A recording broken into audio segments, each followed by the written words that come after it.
Hi guys, welcome to the Improvement Season podcast. It is me, Steve Hall, and over there, slurping on coffee, is Pascal Floor.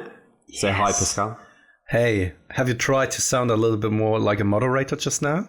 I need to try and be like, your turn, now. Yeah, no, you sounded like that. I was like, hey guys, this is the Improvement Season. I am practicing for the debate that is definitely going down between Lyle and Mike after Pascal orchestrated it and kind of, put them in the fire. Yeah, it was drama. That I wasn't planning to do that. So Ido the Ghoul sent me an amazing meme where I was the Mentos and Mike and Lyle presented the Coca-Cola bottle, and so I steered it up like quite badly. But I think in my defense, it was justified that I actually share that with someone like Greg, James, Brad, Mike, so that they have the opportunity to see what someone else is actually saying about them. That was my main intention. It wasn't to stir up the discussion about the volume study again. It's just like, okay, here's someone who's talking about you in that kind of way. I just wanted to show that to you guys, because then they have the opportunity to actually respond to that, and it's not up for me or so to actually defend them or jump in there and have their discussion also.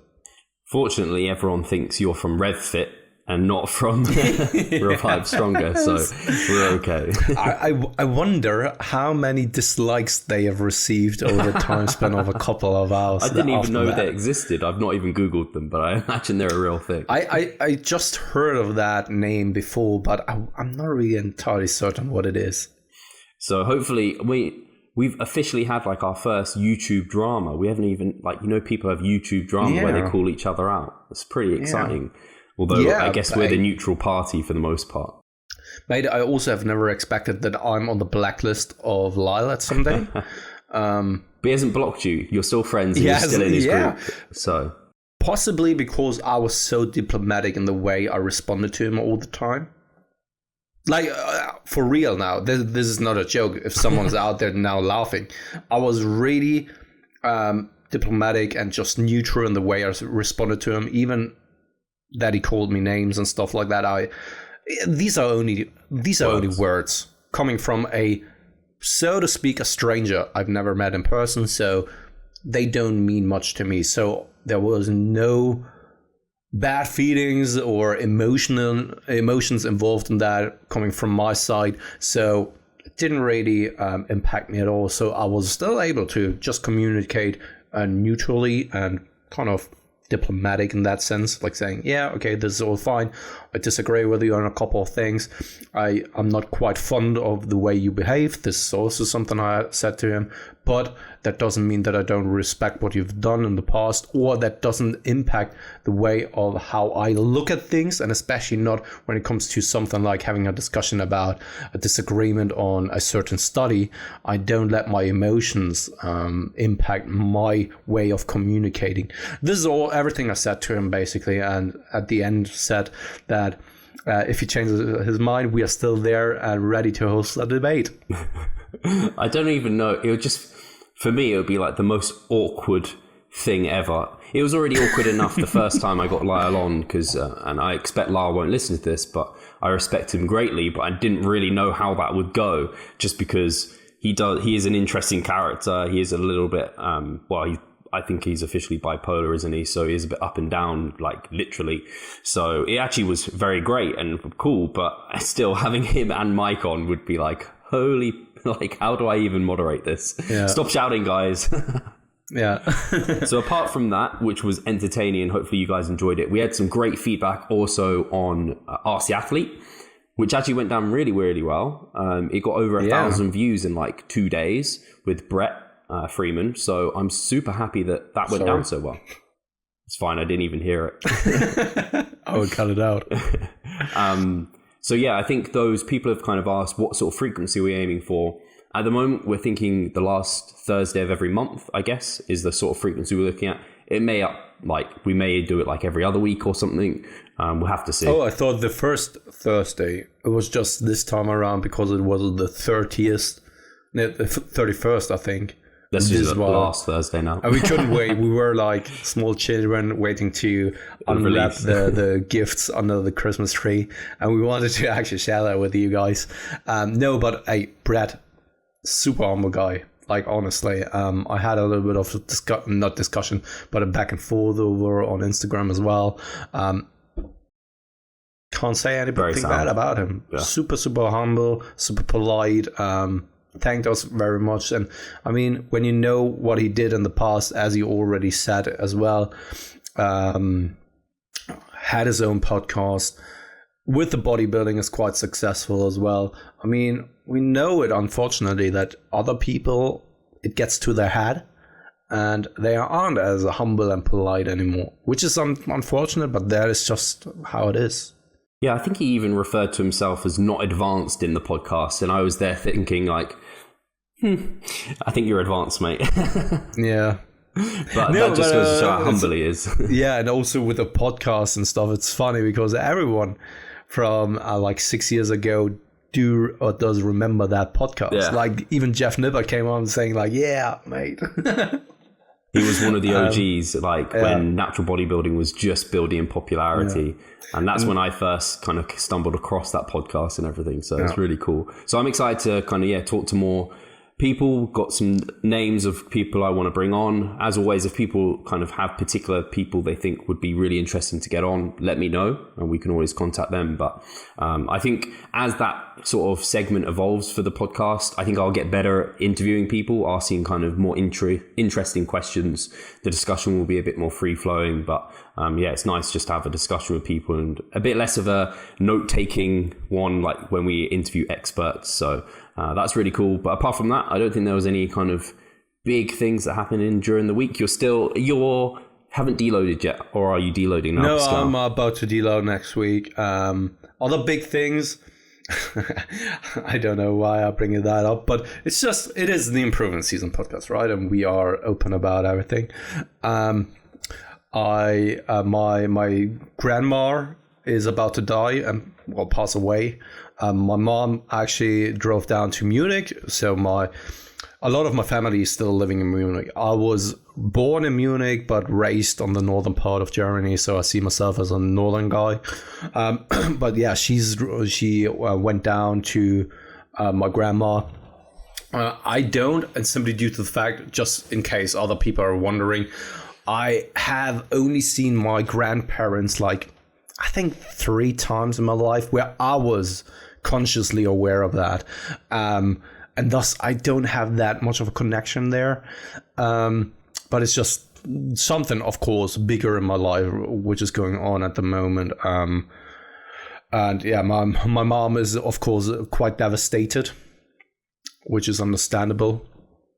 And yeah, something that kind of impacted that because I had a couple of calls together with my mom, especially at the end of the day where she was crying and all that kind of stuff, which of course automatically has an impact on you. And that makes you think about a lot of things, right? Even though that person may not be as close to you, it still is a present occurrence.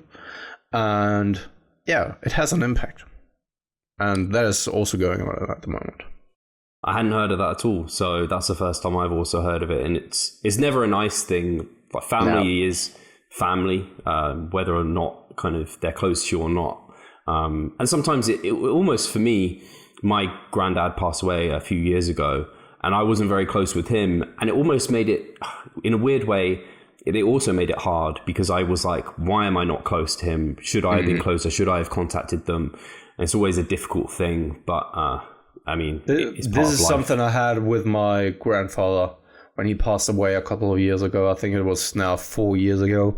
I was still working office hours, went to the office early in the morning, got a call from my mom saying that he passed away.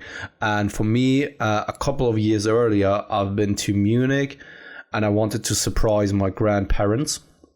stood in front of their door. Actually, I knocked. It was Sunday, and they didn't let me in because they haven't seen me for a while. I was wearing a beard at the moment, and they thought that I'm some random dude standing in front of their door.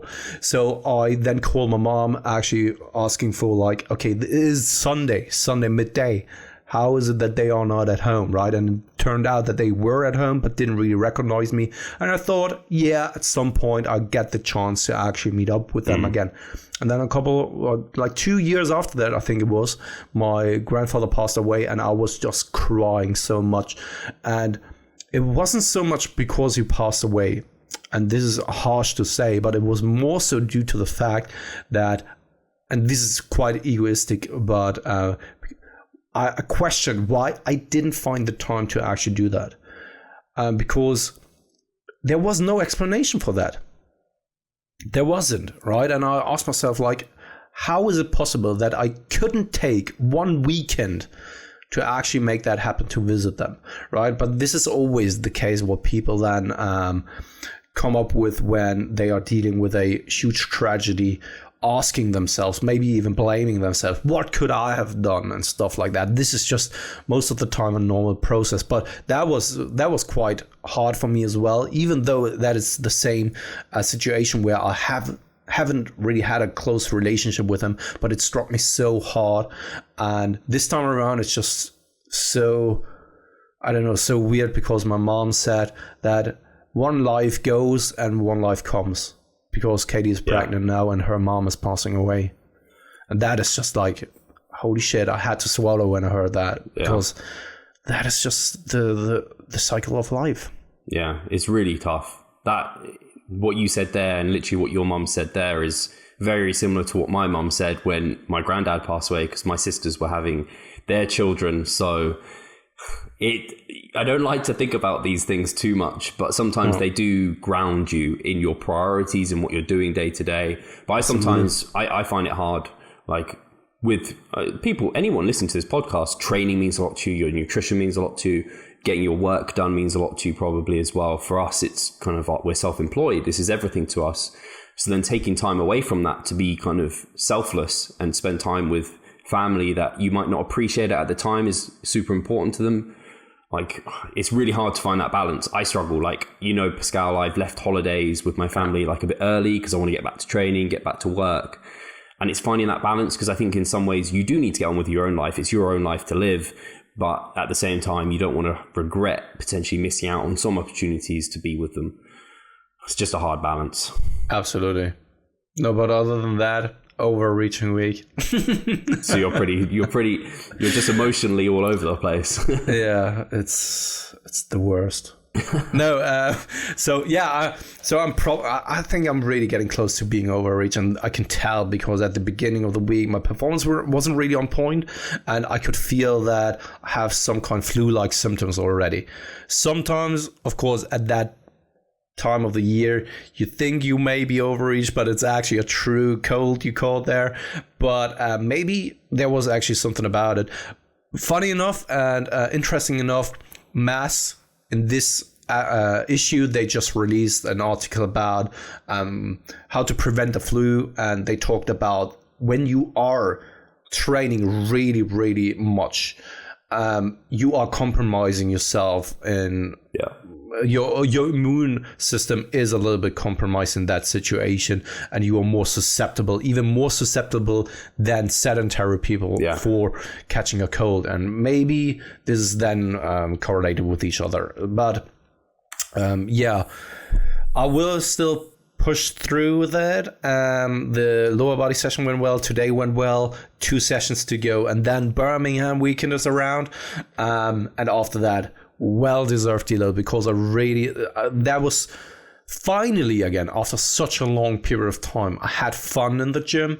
Awesome. And I was feeling that it was productive, and I couldn't, it's a long time since I honestly can say that this happened, and it was a really good mesocycle. I even pushed for a 5th week.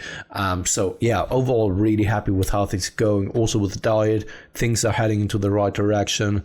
So yeah, can't complain. Everything is actually going quite well. Now I think everyone wants the same as what I want: a physique update on Instagram, getting a nude selfie from Pascal. You can't. There's no way you're still fat. Still too fat. My back is always looking kind of decent already, except for my love handles. But I blame it on the scar tissue around that area, because I've been a fat piece of shit and I never healed back because it is actually scar tissue. Have it around my arms, have it around my belly, and my skin around the midsection is just hanging there, right? And it looks like when you have love handles, it is even more exaggerated. But if you don't even have any kind of much fat around that section anymore, it still looks like as if you have a lot of fat around that section. So don't know. Other than that, my back is actually looking decent, but my front side, except for the true middle part, is actually not worth mentioning, if you know what I mean. I'm actually excited to see you on the weekend, because I think you'll have changed a lot since. I can't remember last time we were together. It was when was it? It was our Christmas get together, wasn't it? Yeah. So you have changed a lot since then. Yeah, ever since then, I think not that much has changed because I had that prolonged diet break. But I think for those people who participated at the RP seminar in July, when was it? It was where I was really, really heavy. So it was right before I did that one cut. So those people will be like, oh, Pascal, mate, you lost a bunch of weight, mate. So, or a lot of muscle mass along the way. And that is because this weekend is the ultimate coaching seminar, which is going to be super exciting. So with AJ, it's going to be exciting to do that. Are you training over the weekend deload, or is it proper training? I thought that I'm going to train, but now that I'm thinking about it, the time is actually quite limited because I'm arriving late on Friday. Then Saturday is reserved for, getting to the venue, doing the presentation after that, having the dinner with other people, right? And then probably going to bed at some point. And Sunday, I will leave at 5, I think.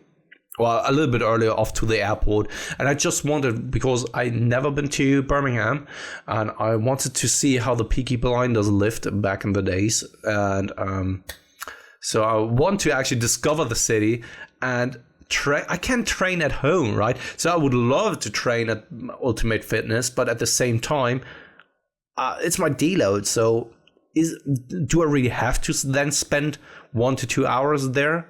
Why not spend it walking around the city or so, right? So I'm not entirely certain. I will bring my stuff with me, but it's just one of these.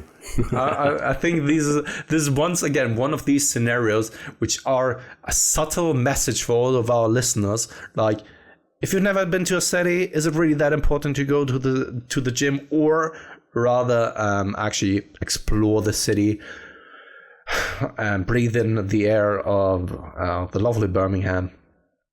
And make some memories. But I'm planning, I don't know how it will work out, but I'm definitely going to get at least one session in because I need to. But it might be on the Saturday because we finish at 4. So then we're not going to go straight to dinner, I doubt. So I'm thinking I'm going to train right after, which I reckon there's going to be a bunch of people doing that. That's when I reckon you'll end up training. Could be. Or I'm just like that. You just watch. Exactly. That awkward dude walking around and correcting everyone like, what the fuck are you doing there? Come on. This. And always shouting at you. One more. Come on. That's the way. Yeah, it's a little bit crazy to think that that small German dude is now giving a presentation in Birmingham to a lot of English people. It's actually quite crazy to be honest. It's I'm feeling super privileged to do that. Like, honestly. Yeah, it's going to be a real cool experience. The first time we've ever presented as like our own thing in a sense, although AJ's there. We need to do our own thing at some point as well, I think, because we've obviously presented. I presented with Renaissance that one time, and then we both presented. This year again, we'll be presenting with them. So this is our true own kind of thing, and then we have some other things in the pipeline. So yeah, it's super exciting actually. Absolutely, yeah. So I don't think I've got anything Yeah, I just wanted to ask, mate, what about yourself? Yeah, I don't think I really have anything exciting to report. It's more of the same. Training's going good. Food, scale weight's kind of coming up. I hit some heavy kind of body weights that I've never seen before. So I'm still just trying to... I'm in the point at which I put stuff in my MyFitnessPal to eat, and I forget to eat it because I'm like not hungry. I'm just like, last night I just didn't eat. Mate, that is stuff. Like the meme from RP, I think, where they actually forget to eat. Yeah, exactly.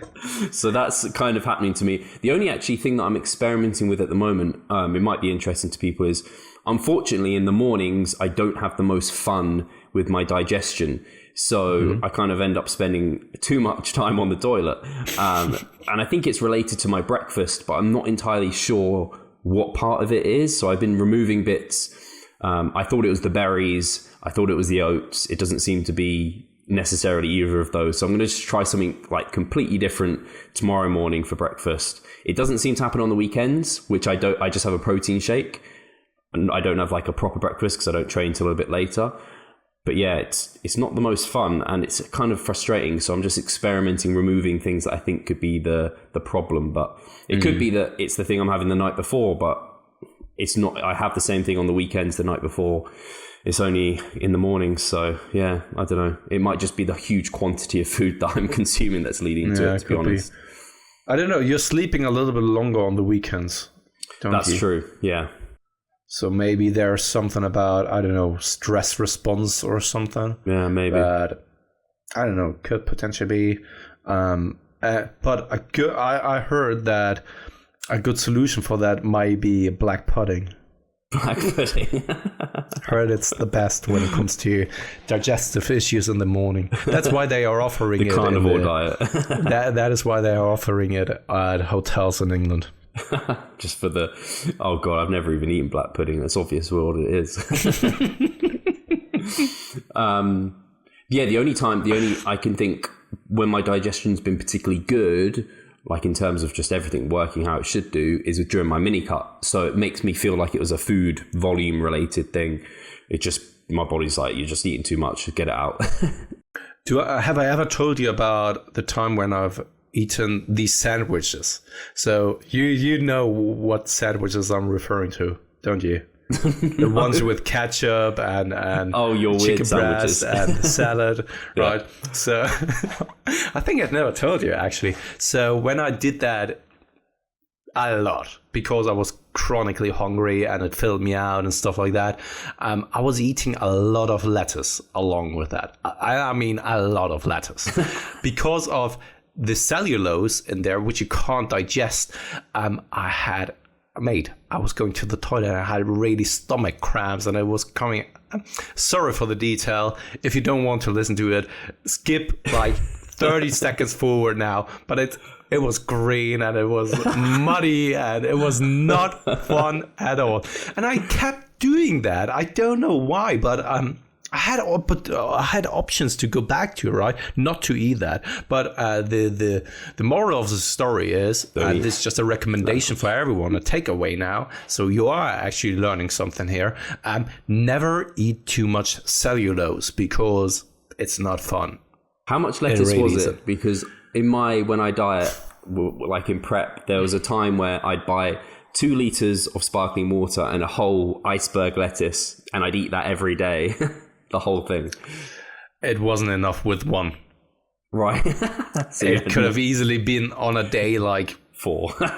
Yeah, something like God, that. That's to be so honest. Yeah, it's a little bit embarrassing now that I'm saying that. But when you're eating these portions of sandwiches, so I always did like 4 or 5 toasts, and I'm wrapping the chicken breast together with some ketchup and hamburger sauce into lettuce, and I'm folding that, right, so that it's not squeezing out and stuff like that.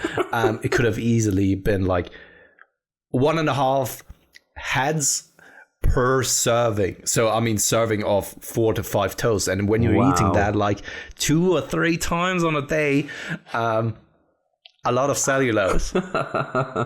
So never ever. So I wholeheartedly don't suggest you guys doing that and giving it a try, because it is not cool. It is really not cool. I should really ask Gabrielle, seeing as like she's also a client of mine. I just feel bad asking her because she is her client, so I kind of don't feel like I should be bothering her with my concerns. But yeah, I've only ever had like the terrible... Turn it around and you're checking it like, this week my stool was actually really nice. Thanks for the recommendation. But now that other issue actually came up. Ignore everything she's going through. So the only time I've had like pure really bad stomach cramps was in 2014 prep. I had like a whole head of cauliflower, and I was making like cauliflower everything, adding it to like oats, I was doing cauliflower pizza. And also, I don't know if you've ever had protein fluff, Pascal. Yeah. Oh my gosh. That's something I couldn't finish. I can't eat that anymore because I had so often stomach cramps because of that, where it was up to the point that I couldn't move anymore. Like really painful. Yeah, because of all the air that was inside of that. The worst. I can't eat it anymore. For those who don't know, it's protein fluff is like... It's like whey protein or casein protein with like diet soda or something like that, and then xanthan gum, and you basically just whisk it for like as long as you can. 10 minutes or so. The longer you whisk it for, the bigger it gets. And I used to put like puffed wheat over it all, and then like Walden Farm sauce, and eat that. God. I feel like if I ate that now, I wouldn't be able to eat for the whole day. Yeah. It just sounds revolting. Oh, God. Hey. The things you do in prep.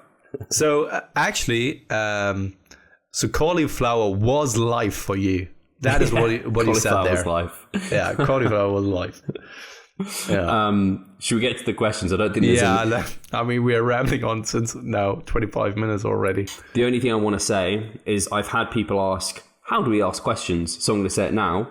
Subscribe to our newsletter. We email out once a week or every other week, depending on how many questions we've got. We've got plenty at the moment, but I'll email out next week.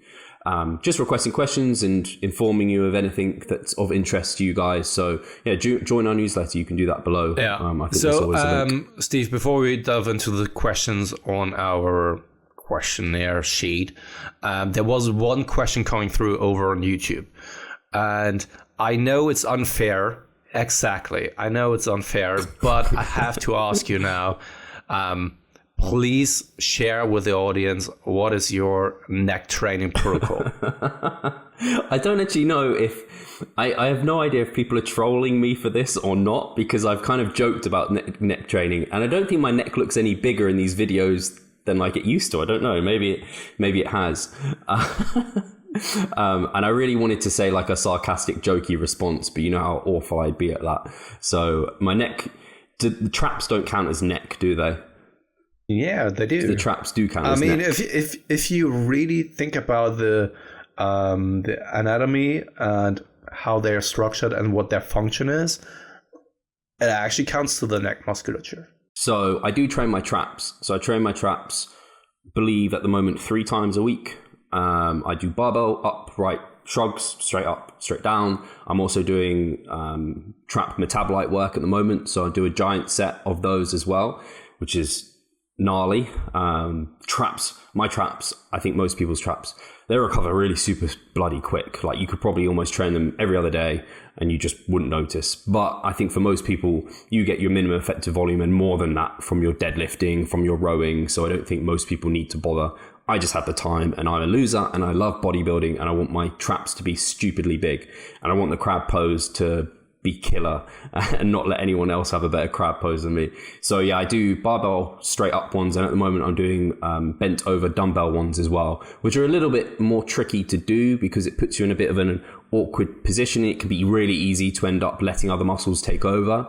So I always just recommend people, when you are shrugging up, hold that peak contraction for like a second. Don't just end up like doing this. Just like, I like that, holding that peak contraction for a little bit and then come down.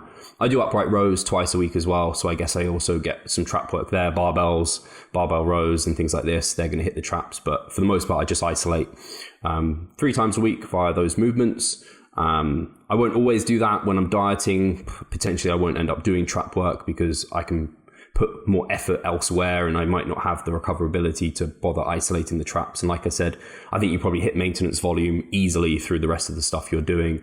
I don't do any kind of like specific neck movement stuff that you might have heard kind of Jeff, our buddy Geoff Nipples or something. I can't remember what Omar called him. Geoff Nipples. I don't do any of that specific kind of the neck extensors and things like that, because I don't feel like that's probably necessary for me right now. And again, I'd probably more likely train my forearms than train my neck extensors and stuff. I feel like I'm just very cautious about, even when I've tweaked my traps, sometimes it can impact the rest of your lifts by so much. Whereas like, I don't know, forearm work, if you do it, so you do it like on your pull day and then you have like a push the next day, it's probably recovered by the time you next need to use your forearms. So yeah, that's what my neck but trap training is at the moment. It was actually quite valuable. Oh, good. Yeah, cool. No, thank you very much, Steve, for sharing that. So do you want to cover the first question then? Yes, I shall cover the first question, or I'll let you answer it, but it's from something like that. Yeah. Isaac has asked, how do you deal with your struggles I think it means, putting on body fat? Did you have a sudden epiphany? So we both struggled with this. Yeah. I'm not entirely certain whether I am completely over that, to be honest, when it comes to having found a solution for dealing with struggles or accepting the rate of weight gain and stuff like that. So because the last gaining phase was not a successful one, and I'm absolutely honest and transparent when it comes to that. Had massive issues with my nutrition, wasn't on point, all that kind of stuff. So it wasn't a good one, and it left some marks for a long period of time, and I'm still kind of cleaning everything up there. So when it comes to my own personal struggles, I think I talked about them in the past, and so far I don't really have like the solution, because I would need to go through another gaining phase, which is good, where I'm applying maybe the things I've learned from the last one to actually then give some kind of insight of what has helped me, because right now it's just basically a theory, and I have to actually put it into practice if that was actually helpful or not. That's absolutely fair enough, and I think that's interesting in its own right, and I think that's useful for you to be honest to people. And I think for me, I've also obviously I've never gone probably where you were last time. That was kind of, for the listeners, I guess it was a case of you're overeating by quite a bit. It wasn't a case of you holding really far back. It was kind of the other extreme, and now you need to find that kind of middle ground. Because I think a lot of people end up being at the extreme of kind of seeking either like a recomposition or a lean gains approach, something along those lines, where they're really, really worried about kind of gaining any sort of fat tissue. And now I've been there myself, and you can make progress still if you are allowing your body weight to go up. You can still make progress, because we have to remember, and I always have to reinforce this, because I think maybe people think I'm a proponent for more assertive weight gain now. And I wouldn't necessarily say that's completely true, because I very much know that nutrition is permissive. Training lights the fire for muscle gain. Your nutrition's the fuel for that. The thing that really struck a chord with me is because, like lots of the listeners, I train my ass off. I'm very, very meticulous about all of that. And so I hate the thought of doing all of that in the gym and not really capitalizing on all the results. And that really settled it for me, because I was just like, you know what? I'd actually prefer to see the scale going up than seeing it maintain. And I'm doing all this work in the gym, and I'm not actually growing because I need the fuel there. And not to say that maybe I might recomp over time very, very shortly, but or like over a long period of time, it'd just be really difficult. So that was helpful. And then just over time, allowing it to happen and going through fat loss phases, knowing that fat loss is so easy and efficient for you to do, and a sense of time starts running out. Like, you get older, and if you keep wasting years kind of maintaining or doing it to one extreme and not really seeing much benefit, you start realizing, right, just get your ass in gear a little bit. So for me, it was a number of those things, experience, coming up with the kind of idea of that I don't want to waste potential time within the gym and efforts within the gym, and knowing that fat loss is something that is pretty much very efficient and something I am very able to do. And I personally do not want to step onto the bodybuilding stage looking the same as last time. That kind of would be something that would be really disappointing for me. And I think some of the social pressure probably from being in the public eye a little bit on Instagram, on here, keeps me very consistent, because although I think, and I'd like to think that I'd just be very good at it regardless, I think having that source there probably keeps me a little bit more on point, because I feel like I need to be for other people. So I don't know, that's just some of my experiences so far. Oh, cool. Yeah, the only thing I was thinking of is takeaways for being able to relate what clients are going through, and also different personality types. Like that for some people it may simply not be feasible to go a more assertive road, but the less aggressive approach to gaining weight, and then also the less aggressive approach when it comes to cutting on the other hand and stuff like that. So there was a little bit of insight in everything. But yeah, when it comes to me personally, I have to apply certain things before I actually make then any kind of insights of how it was for me personally. Yeah, I think there's people who are, I don't know if this is a good way of describing it, but I think there's people who switch on the diet button when they're dieting and they can't turn it off when they get into a surplus, or they can't dim it rather. And then there's people who completely turn it off, and when they're not dieting, they're like, I just can eat whatever I want. And that's the problem. It's finding that dimming kind of those situations. Next question. Yep. So next question is from Wes, our man Wes. Oh, wait, he just said, no question, just stating the obvious. Steve, your shoulders and arms have become huge. Pascal, Phil Jelly. Yeah, well, what can I say? I mean, the only thing is that I have control over our YouTube account, and I can easily make it happen that you can't watch our videos anymore with your account. So that is my answer to that. We could block you, Wes. Imagine that. Yes. I have the power. So the next question is from our very common friend, Goku. Yeah. I don't know what I meant. Thank you very much. Finally, I hear from Goku again. Been missing that guy. It's been a long time, but maybe he was busy with saving the universe again. So he has asked, I'm going to work abroad for 6 weeks in a hospital in Zambia. Wow, didn't expect that of Goku. I have variable resistance bands that I plan on taking for home workouts if a gym isn't available nearby. How would you recommend I go about 6 weeks to at least maintain my muscle? I was thinking about using the bands for some metabolite style training, but wanted some further advice on how to go about it. I have never tried metabolite style training before. Do you want to go ahead, or? So, yeah, I can give some kind of comments to that. So 6 weeks, so that is actually a decent period of time in which there could definitely be some muscle loss if you were to kind of completely stop training. I always would like to emphasize that if you're not dieting during that period of time, and if you didn't really do much, you'd probably lose some muscle, but it will come back swiftly afterwards. I wouldn't be too kind of really stressed out about it. You'll look much flatter a lot sooner, and you'll probably feel really small, but when you get back into the gym, it will come back fairly rapidly.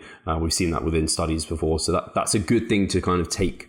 First of all, again, I'd say not diet during that period of time. Make sure your nutrition is promoting muscle retention. Keep your protein in your diet. And then I'd say for 6 weeks, could you maintain all your muscle with just body weight stuff? I don't know. I wouldn't think too hard about it, but I would just make sure you're doing some resistance training. And if you are able to take bands with you, that's perfect. You can do metabolite work. That'd be cool. I quite often prescribe like myorep style work, where you basically do like 30 press ups and then you cluster sets of like 5 for another 5 sets. You can get really efficient, good work in over that period of time. A little bit more tough for like leg training. You might have to do something like sissy squats, which you can do like anywhere. So that would work pretty well. You can probably do some leg curls on like if you put your legs on a couch and move yourself, you can be quite inventive and get some leg curls in. I've done this before on holiday when I'm kind of waiting for Charlotte to get ready and I want to get my gains in. And then obviously you can do bicep curls, you can do rows, you can do press ups for your chest, you can do lateral raises with the resistance band. And yeah, like I said, I think a myo-rep style approach with that would work pretty well for you. And that essentially is kind of metabolite work where you would work to like a repetition max of like 20 to 30, depending on the resistance and what you can do. Go very close to failure, rest for kind of 2 to 5 breaths, and then do like maybe 3 to 6 cluster sets afterwards. And if you can do that multiple times whilst you're out there, whilst trying to get in some leg work, I think lunges work pretty well, like body weight lunges. You can probably do giant set of that where you're just like, I don't know how many you could do body weight lunging, but you could do quite a lot. Bulgarian split squats work really well. Again, you can put up a leg on the couch. You can do a load of Bulgarian split squats. You can't like do any heavy squats or deadlifts or anything like that. But yeah, I think you can, for 6 weeks, I wouldn't be too concerned. It'll be more so adhering to doing this sort of thing because it can be really boring and painful and you can't really load things. But if you can get out, you can do some pull-ups on trees, branches, that sort of thing. So I think, yeah, his idea of doing metabolite work because he can't do any heavy stuff will work pretty well. I think, so you covered a lot there already, and I think that 6 weeks shouldn't be any of your concern in regards to muscle loss, because when you have bands, I would assume, because you brought up bands, that you have different strength and length. So yeah, you said it, variable resistance. You can actually do so much. So you can already do so much with your body weight in it for itself. But additionally to that, with bands, you are covered. I mean, like really covered. For most people, the body weight is above 40% of your run rep max. And we have seen studies where when you are pushing it close to failure, that it is kind of giving you quite the similar response of hypertrophy. When you're then doing sufficient amount of volume, I don't see any issues whatsoever. And with bands, you can get quite creative, especially also for the lower body. You can do something like good mornings with that. You can also stand with both of your feet on the band and then do something like front squats, for example. Works just fine as well. And with bands, it can get quite intense. Hopefully they are long enough to actually do that, but you can do so many things with bands and only your body weight, and I wouldn't be too worried that you are going to lose anything in 6 weeks. Cool. No, great. The next question is from Nick Gallo from Massachusetts. I can't even say that word. I know where that is. So he said, "Hey, Steve and Pascal, I have a question in regards to fatigue and fatigue management. Could either of you shed some information about causes, symptoms, and possible treatments to exertion headaches? Although I have recently lowered my total volume per workout, I seem to have experienced light headaches and fatigue post-workout for about an hour or so. While I maintain my intensity in my lifts, still heavy 6 to 10 repetitions, I understand this may be part of it. However, it was never an issue when I was working at this intensity with higher volumes. I'd love to hear both your thoughts about this. Thanks for the amazing content and keep up the amazing work." That's very nice. It's a perfect question for you, mate, because you have gone through it and you have dealt with it. You tried to solve it.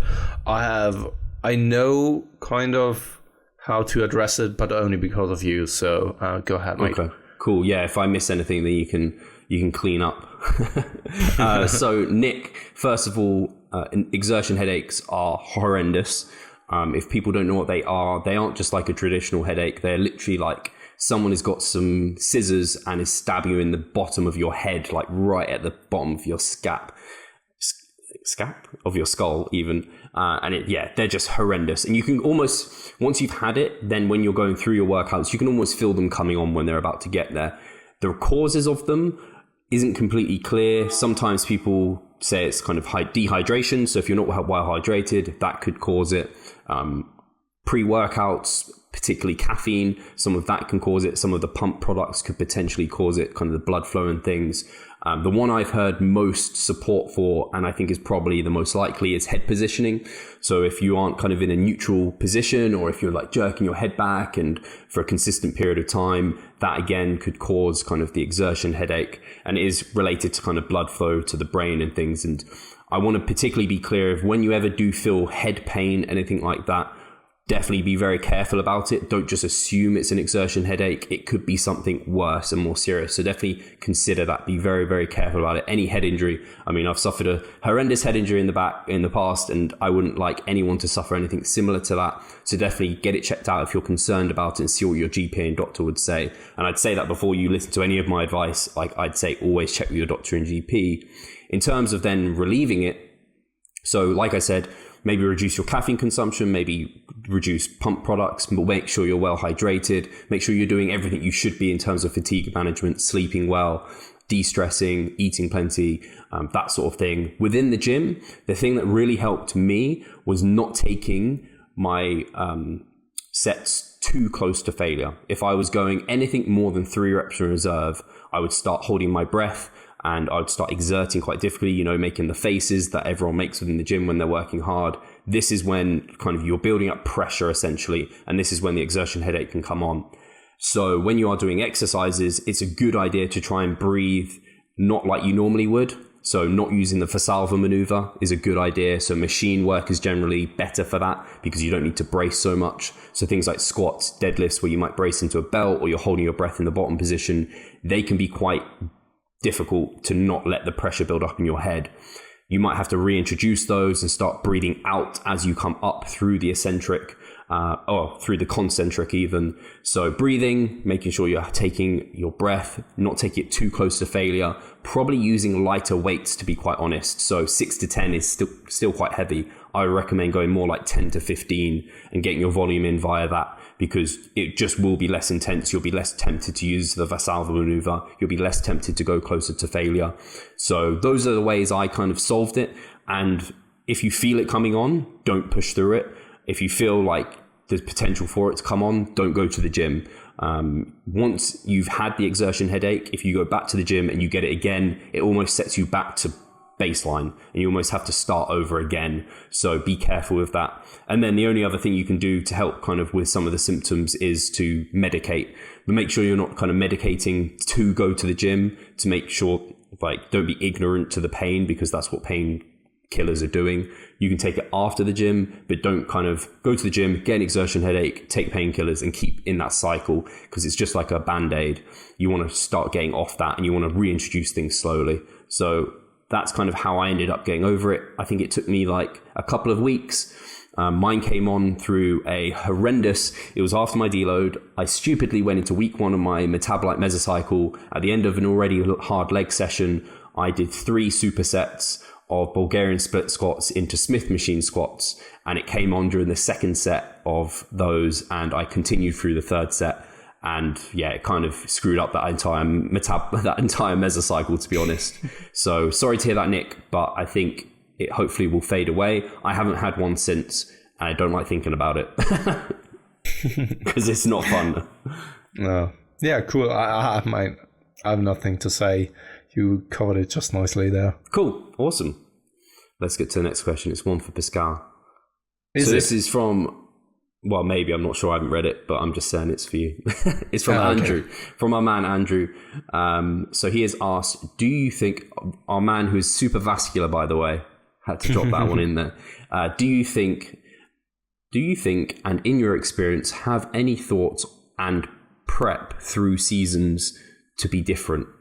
I find it easy in summer I don't know why I had to say cause not as cold, but do you think you can get leaner depending on the weather, either for preference or weather is an actual impact? So the seasons having an impact on fat loss. I find it a really interesting question, and to be really honest, I'm not entirely certain whether the seasons do have an impact. However, I would assume that the seasons don't, simply due to the fact that we are not a race that is going through hibernation. We are not bats, for example, who can reduce their metabolism and outer temperature also inner temperature by a significant amount to then survive through cooler times or longer times without any kind of food. We are quite adaptive. I think we are the only race that is able to live basically everywhere we want to. And because of that, we are also always active. And we can't really survive that long without food and without water. I mean, yes, we somewhat relatively can, but in relation or in comparison to other species on Earth, we will pass away quite quickly if we don't have anything to eat or to drink, and especially when it's cold. But I don't think that we in the nowadays, with all the technology and the food available, that it has such an impact on our metabolism that there is any kind of resistance to fat loss or an increase in fat loss on certain seasons. But even though that our physiology is still quite an old one and it doesn't change with only 100 or 200 years of industrialization, globalization, industrialization, yeah. Only because of that, our physiology doesn't change in such a short time span. So our physiology and anatomy is quite old still. But I don't think, even if we were like coming from gatherers and hunters, that these seasons will have such a drastic impact that our weight loss is significantly impacted by that. But once again, it's only a theory I have, and I would assume that someone probably had a look at that already. Don't you think, Steve? Yeah, I have a feeling this is something Bourget might have looked at, like circadian rhythms, the seasons. I think this might be something he's looked at before. I don't think there's a heap of evidence. Otherwise, we would have really heard about it, and we would have been kind of cutting for summer and dieting and kind of bulking over winter. Can I just quickly say something? Because I think, and I'm just referring from a physiological perspective and not a behavioral perspective, because I do think that our behavior, of course, is impacted by the seasons, and thus the fat loss may be impacted. But from a physiological perspective, I don't really think that it has an impact, and if it does, then it's minor, because even longer periods of starving don't change our metabolism to such a significant extent, and it's also reversible. So because of these facts, I would assume that it doesn't have an impact on our physiology, on our behavior, for sure. I absolutely agree with that. I think the comments you made about, the behavior one is key, because summer, you're going to be maybe outside more, it's warmer, you're going to be running around, potentially doing sports, doing more walking and things like this. Winter, you're more likely inside, it's cold, you wrap up, blah, blah, blah.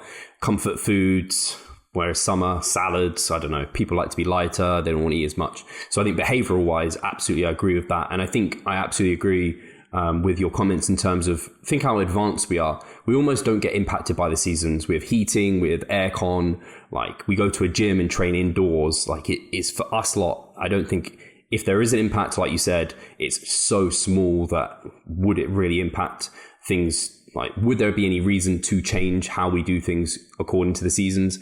I don't really think so. I don't think we are such a seasonal creature like you suggested with other kind of species out there.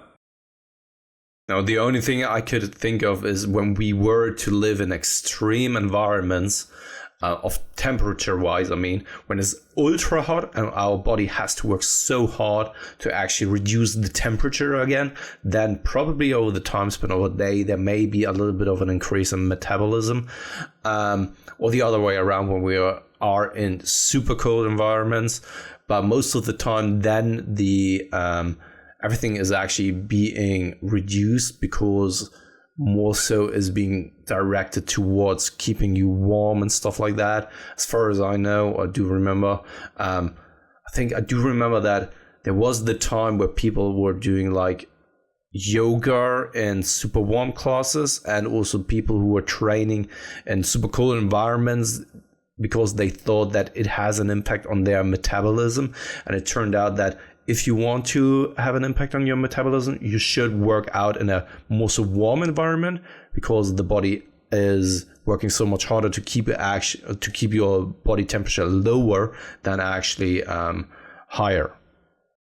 Makes sense. I remember when I used to run, the best runs, and I knew this anyway, like, because when your core body temperature comes up, that's when you start sweating. It's basically like a car overheating. It can't keep going. Like, that's when you start hitting your kind of limits. You hit a wall. Whereas if it's cooler, you don't hit that as soon. If you're fitter, you don't hit that as soon. That's kind of a generality anyway. But it's like you said, I mean, we aren't living in such an environment. Even if it's super cold outside or super warm outside, we have either aircon or we have our radiators keeping us warm. So how much time do we actually spend in an environment that really, truly may impact us? Not that long. Mm-hmm. Cool. We probably have time for one more question. We have 5 minutes, I'd say. All right. So we have NJ UFC fan. He has asked, I do everything wrong, in kind of quotation marks, when training legs, but they grow so well. Obviously not wrong then, but that's why the quotation marks are there. I only train them once a week, very high intensity, go to failure on everything, get super sore and lots of muscle damage. I follow all the evidence-based principles for upper body in terms of frequency, volume, focus on mechanical tension, etc., but barely grow. Am I a case where individuality trumps science? No, science always trumps you. Science is the best. He's a good friend of mine, and I mean, no, you can't trump science. No. So I don't think that you are an exception, so to speak, right? So the laws of physics still apply to you. You, as far as I can tell, you're just training your lower body such as the bros did back in the days, like super, super hard, high intensity, higher volume, creating a lot of metabolic disruption. And thus, you probably can only train once per week because you couldn't squeeze in another session that is like that, right? So this is where the MRV concept comes into play once again. Doesn't really matter whether you're only training once every second week or so. I would then already start questioning whether this is optimal or not, but let's just leave that one out. But when you're training and you're causing so much metabolic disruption that you only can train once per week, you probably accumulated a lot of volume that is sufficient enough for you to see a certain stimulus that exceeds a certain threshold so that you are seeing progression. And then you have enough time to let it recover so that you're then able to progress another time. So I don't see anything being wrong with that, only because the general recommendation says like train 2 to 3 times a body part per week. Doesn't mean that all the bros who've been doing like bro splits back in the days or even nowadays still do something suboptimally. This is always, of course, context specific, but I think that wasn't the study of Brad Schoenfeld where they looked at bro splits and then a higher training frequency, and I think 90% of the people were actually coming from a background with doing a bro split or so. So many people are doing that, and many people have proven that this is a sufficient that this is an appropriate way to train, and thus I think you should be fine. Maybe you would see better results with spreading it out a little bit more evenly across the week, but maybe not. Maybe this is, you found your way of training productively, and as long as you're making progress, I don't see anything wrong with that. And as long as you're not making any kind of, I don't know, getting injured along the way, I don't see anything wrong with that. So you could tinker around. There's always the possibility for that, but other than that, yeah, I think you covered it really well. And something you touched on that I was going to ask is I'd be interested to hear if he's ever, I assume he has tried the more generalized evidence-based approach where he is potentially leaving reps in reserve, training them more frequently, because I'd be interested, because potentially if he hasn't tried that, maybe they grow even better if he was to leave some reps in reserve, allow accumulation for volume, allow further overload. That would be interesting, because if he hasn't, then, I mean, there'd be reason to try it. And then I'd equally say for the upper body, you kind of talked about how he's been following those principles and not been growing. I assume he's also tried the same approach to his upper body as what he did for his leg training. And if he hasn't, then potentially try that. It could just be a case of he's just got very, very fast twitch dominant legs and very slow twitch dominant upper body, and you just will have to really push the bounds of volume for your upper body, and your lower body just doesn't need very much. And that's why then fast twitch muscle fibers have more proclivity to grow, whereas the slow twitch ones don't, and so it just won't be as an impressive gains or results there. So that is individuality, and like we kind of said, you don't trump science, you fit into a like scientific mold, and you might just be at kind of a end of a bell curve, whereas most people are in the middle, or even certain muscle groups might be in a certain position. But yeah, it's funny that to me, I don't think my legs would grow that way, taking everything to failure, being like they'd get super sore like that, but I don't think they'd grow. I don't know, actually. I've never trained that way, and